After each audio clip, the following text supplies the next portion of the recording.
Hey y'all, I'm Carolina Tony. We are in Charleston, South Carolina today, and we are going to take you around and show you some of the sights and some of the things to do. I am standing in front of Charleston City Market. This was started around 1790. Usually this place is packed with people during the summer, of course, because of this COVID mess that's going around. Not a lot of people here. But there's people that come from all over the place to sell their wares here, and it is something that everybody needs to see. As you can see, there goes another carriage store. They're everywhere. And the city market extends several blocks. There's 3 buildings that way, and there are 3 buildings that way.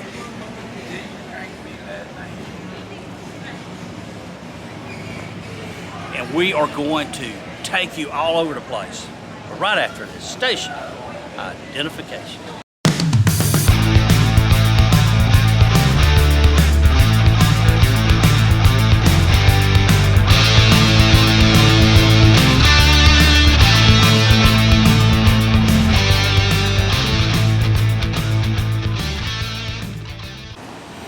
There is one thing that is in abundance in Charleston, and that is carriage tours, walking tours, ghost tours. This is the Old South Carriage Company.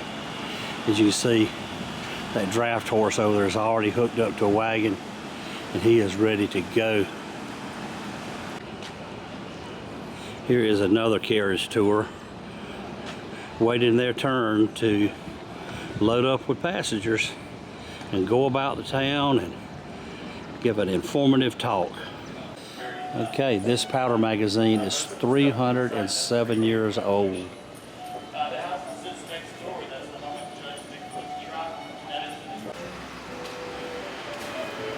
Now, first of all, I probably should tell you the building underwent a major restoration in the mid-1990s, and that restoration has held up very well. But the walls and the arches are original.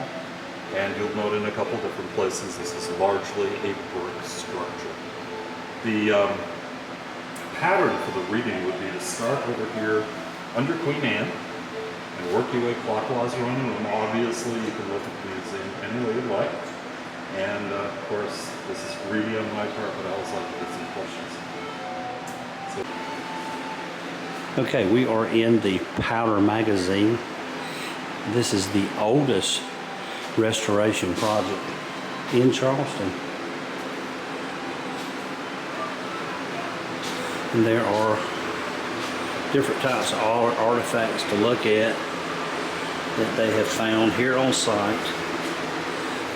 You'll notice here how thick the walls are. This is where they would have stored gunpowder. Very dangerous. It was built on the northern edge of the walled city of Charleston.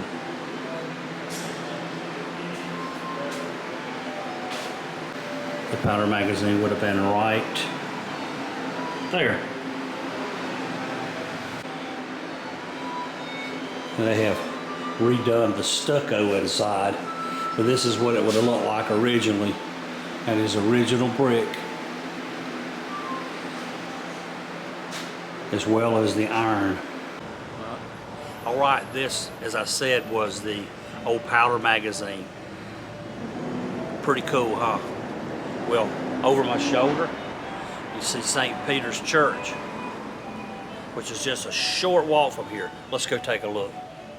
National Historic Landmark. It was built in 1836, and its spire, way up there at the top, was completed in 1850. There's a stucco and brick church, and there is a tower. You see this church from a long ways off. You see it even while you're out in the ocean.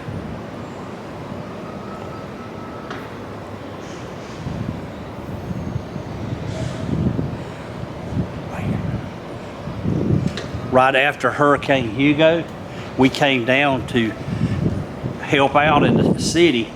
A group of us did, and these massive church doors were blown off the hinges, and they were out here in the street. But it's still here after all those years.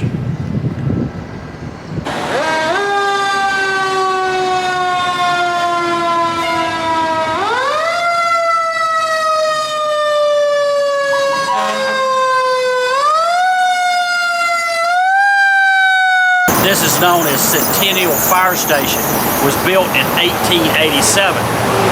In 1885, our earthquake hit Charleston, devastated everything. The fire department that they had couldn't get to where it needed to go because things were blocked. So in 1887, the mayor decided that he would place 3 new fire stations strategically stationed around Charleston to make it easier to get to emergencies.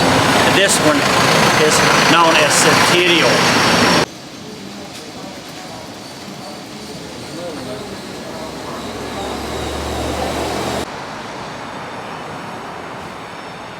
Here is the Centennial Bell.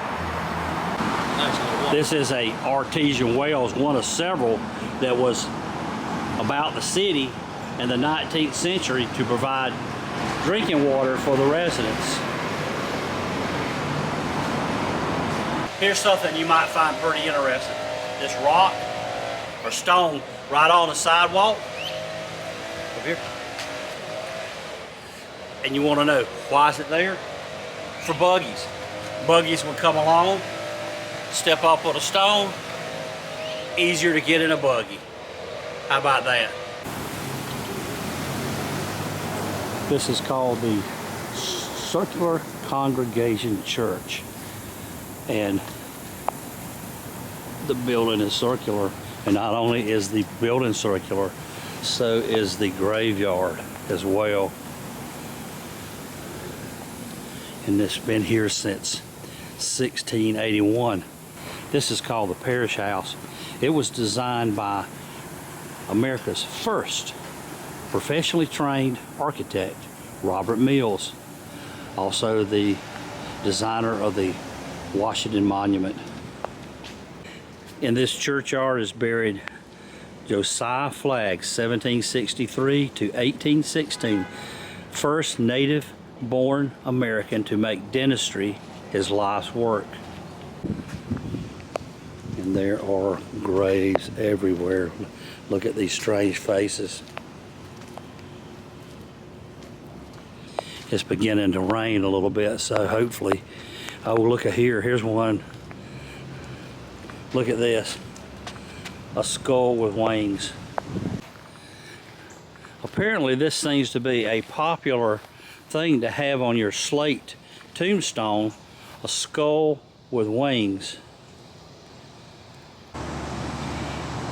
We are still in Charleston, of course, and as you can see from the bridge right there, but here's something that a lot of people ride by and don't even know what it is or what happened. This was a textile mill in 1882. This 5-story building was leased to the American Tobacco Company in 1903. It became known as the Cigar Factory. By the end of World War II, 1,400 workers worked here, and 900 of them were black. In 1945, after World War II, because of low wages and poor working conditions, 1,200 workers walked out. And as they walked out, they sang a song, an old spiritual song called "I'll Overcome," that was changed to "We Shall Overcome." It became the theme song for the civil rights movement. We shall overcome. The strike ended in 1946. A settlement was made with a promise of higher wages and better working conditions. Here is another iron gate. This is at St. Michael's Episcopal Church.